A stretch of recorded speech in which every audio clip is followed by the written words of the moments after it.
Hey everybody, welcome to another video review.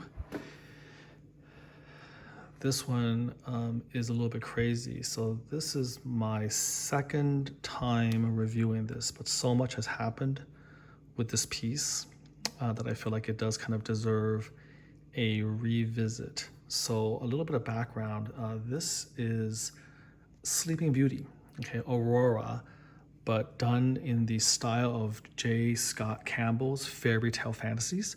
And so for those of you who don't know, this is a series of art originally pioneered by J. Scott Campbell for a calendar. And it's basically a re-envisioning of classic fairy tale characters, not necessarily Disney. Disney, of course, took a lot of their inspiration from classic fairy tales like the Grimm's Brothers fairy tales. And so this is the same source material. And J. Scott Campbell is a very famous artist, kind of known for a very distinctive style. He, among his many works, which you can Google at your leisure, he's very famous for a running Spider-Man, for instance. He has a very unique way of drawing the Spider-Man characters. So had a run in the comics, so it was very famous. He's also done Danger Girl, so he has a very kind of unique art style. And it's like, very kind of pin-up, softcore, sort of, tasteful, sexiness, that type of thing. So he actually, became, he kind of popularized this particular style with those calendars. And it was successful enough that he actually came up with at least, I think, four calendars before stopping. So that's the source material. That's the so-called control art. And then garage kit makers basically took inspiration from that and commissioned sculptors to sculpt 3D versions of that pinup art. And then later on, after a couple of years, Sideshow Collectibles actually worked with J. Scott Campbell directly to translate, again, his fairy tale fantasy line of art into licensed statues. So if you collect, this series, it's a little bit complicated because there's like two separate distinct lines. One is the official Sideshow Collectibles line, and the other one, of course, which predates Sideshow, are the custom, resin kits. And there are some areas of overlap. For instance, the most, I think the one that I can think of that most quickly comes to mind is Alice on the Mushroom. So Sideshow did two versions of those, kind of a color variation. One the classic blue, and the other one the Queen of Hearts version. But before then, a garage kit producer had also produced something almost identical, certainly from the same control art. So that's one example that quickly comes to mind in terms of, overlap. But obviously, once Sideshow Collectibles licensed it, a lot of the garage kit producers who had been doing this basically stopped. Obviously, they didn't want any cease and desist, orders from Sideshow. And they didn't really want to compete with Sideshow either. So they stopped. There's one person left who's based in Singapore who still is doing some of them, but he moves much more slowly, both in terms of the sculptor and then finally getting the sculpt properly molded and cast. And his projects tend to be extraordinarily sort of ambitious and complicated, several orders of magnitude more complicated than like a Sideshow Collectibles piece. And again, he has the luxury to be more ambitious because he doesn't have to necessarily think about mass production and that type of thing. Normally his kits run 20, 30 at most. And so he can afford to be more ambitious, and I'm glad that, he actually does it. If you have the ability to go for it, then, really swing for the fences. So that's the background. So this is one of his. Again, this is Aurora, Sleeping Beauty. And I have to say, this is the most ambitious piece in terms of design and engineering of the entire line. I think both licensed and even custom. It's like an insane, it just, words almost fail to describe what's going on. It's an insane concept and incredibly difficult to execute, which you're going to discover. The sculpt is simply out of this world, basically using the swirls of her gown or dress to hold up her body as she's in midair, sort of floating after getting struck by the by the needle from the spinning wheel, and she's like about to fall down. This is, in my mind, such a crazy, insanely ambitious thing to even contemplate, and then to pull it off. For the sculptor Roberto von Baer, I mean, I think he's done tons of these, but I think this kind of remains his crowning achievement in terms of the flow, the believability. It's just an absolutely gorgeous piece. And I actually reviewed this piece, I think over 5 years ago when I first got it. And then, the sort of the drama began to start. So why am I doing it again? Well, if you compare this review with the other one, you'll see there's actually quite a bit of difference if you are paying attention. Now, the first, of course, is that I'm recording in 4K, and back then, there was that wasn't available. But the reason I'm doing this again, and this is where sort of the saga begins, is that the person who cast this piece, I don't know who, I think he still works with him, but in casting this piece right here, maybe it was just my kit that had the problem, because the producer has his own and he had built it. He said there wasn't this problem, so maybe it was just a bad batch of resin. I have no idea.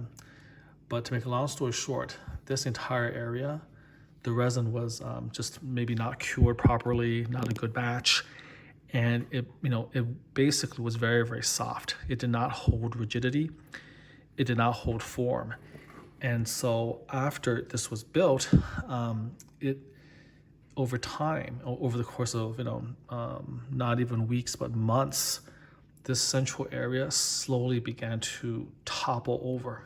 Okay, because believe it or not, Aurora is actually a very heavy piece. She's like basically the head and the arm. I'm sorry, there's the head and then the body and then the arm here. So essentially, she comes in one single piece, and she's incredibly heavy. And so because of her weight and the way it was distributed, the actual support from her nightgown was unable to withstand it because the resin was just simply not good enough. And so over time, it basically bent. Now, the original Aurora is actually angled quite a bit like this, and that's kind of important because because of her angulation, almost more vertical, the center of gravity is a little bit higher up, and that kind of helps with maintaining her position. But to make a long story short, the original kit had her only being connected to this pillar with one single hole and one single like a wooden dowel or a join. It's up, of course, to the person who builds the piece how they want to connect it, but there was only one area.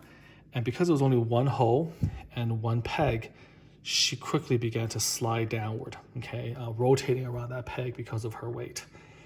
And so that wouldn't do at all. And it was just a really big pain to try to pack her up and mail her back to the original paint master.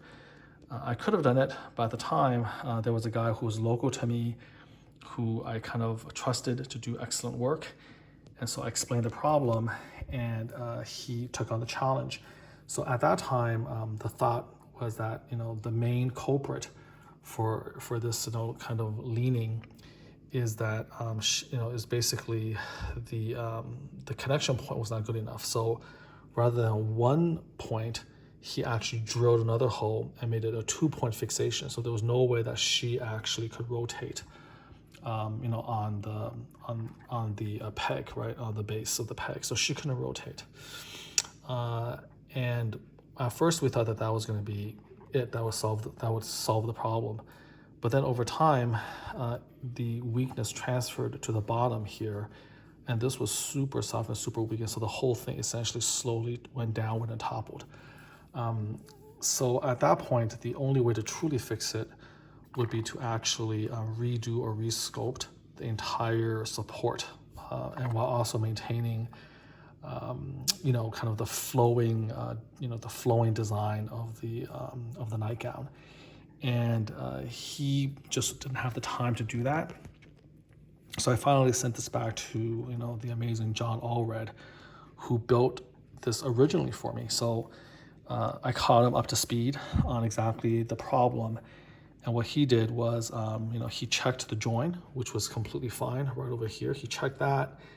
And then what he did was he actually did resculpt the base of this nightgown to still maintain its flow, but strengthened the bottom significantly so that it would not bend at the very, very base. And then basically color,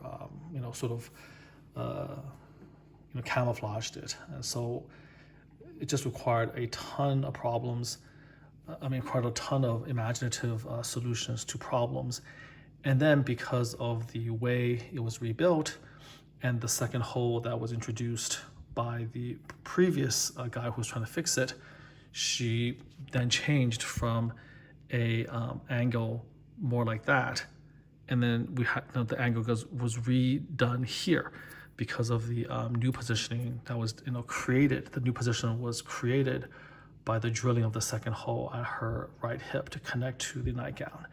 And so because her angle changed, then her relation to the spinning wheel also changed as well.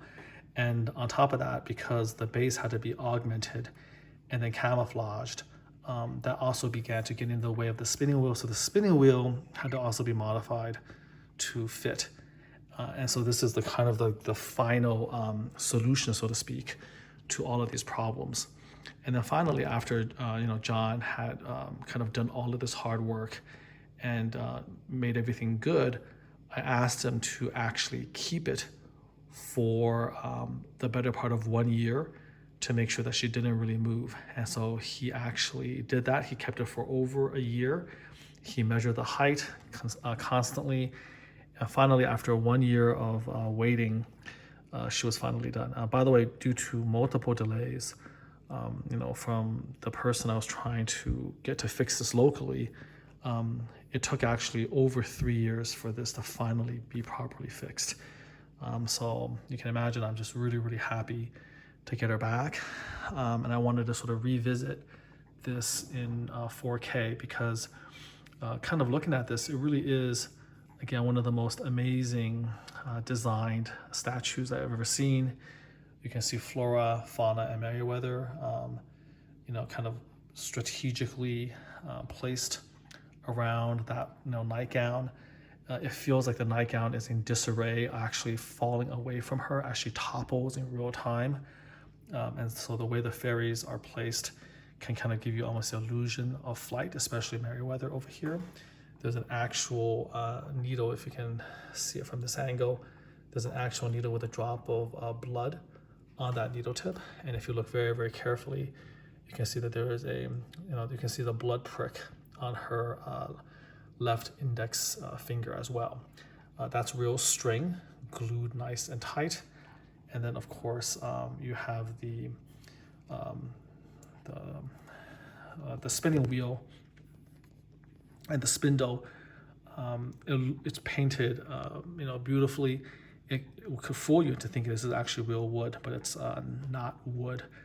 And then of course you have the extremely like the see-through nightgown underneath the heavier nightgown, I guess. You can see the sculpt and all of the detail of the folds of the clothes over her body, and then of course the see-through nature of this, and then her face, the blonde hair, the hair flowing all the way out. And I'm just gonna kind of show you that detail. This is a resin statue, obviously, but just amazingly sculpted, immaculately done. I've often said before how difficult it is to sculpt emotion, and this is all like motion of the hair, the way she's free falling, as if in a like she's fainted, right? So she's in a trance. She's already kind of the curse has taken hold. Her eyes are closed. So the flow of the robes, the flow of the nightgown, and then the sheer aspect of that, sheer layer over her body, all of that just perfectly executed. And of course, we weren't setting out to do that, but in trying to fix her, we made her even more horizontal. So the effect, is even more pronounced. It does look almost impossible that she would not topple over, especially from this angle. It looks a little bit impossible. And then when you spin her around, you'll realize that, this is the area where she's locked into position. But even then, the illusion, I think, is still, done very, very well. So you can see the backside over here. So overall, I just think this is a very beautiful, convincing sculpture. Definitely in terms of art design, the most ambitious and the most stunning of all of his works. So I'm just so glad to finally have it fixed and to, have it done in a way where, it's not going to topple over again. Once again, I have to thank John Allred so much for his patience and his willingness to do it. This is a hard project, a project that's a little bit intimidating, where, you first kind of get this thing going and you're just not sure if it's going to work. You're not sure that the end game, so to speak, of what's going to happen. And there was so many challenges to stop her from falling over. All you're seeing here, obviously, is the actual video, but the thing that you're not going to be able to tell is how heavy she is. And so for that amount of weight to be suspended like this, it's just a pretty huge achievement. So there you go. I hope my 4K camera on my iPhone can actually adequately capture her beauty, but just kind of rotating it around. And again, John just did a absolutely mind-blowing job, on kind of the sheer nightgown that she has draped over her, really bringing out the sculpt quality. And the sculpt kind of demands that you paint it like this. And he, he just kind of nailed it and did an amazing, amazing job. So again, just incredibly pleased with the final result. I didn't enjoy her for very long. When I got her originally from John, she started rotating around that single join point. Just within a few months, she was already rotating. And then, we had to try to fix her in place. And after she fixed her in place, the pillar, the central nightgown pillar, then basically, got wobbly and bent all the way down. So didn't really have an opportunity to really enjoy her for very long before everything kind of toppled. So this is the first time that she's made whole, and that I am, very confident because of the 1-year trial that this has finally solved the problem. So there you have it. This is Sleeping Beauty Aurora from the Fairy Tale Fantasies, inspired by J. Scott Campbell, a custom garage resin kit. And I'll show you the next one pretty shortly. So hope you enjoy that. And you can always look at my older original YouTube review to kind of look at the difference in positioning. Until next time, do take care.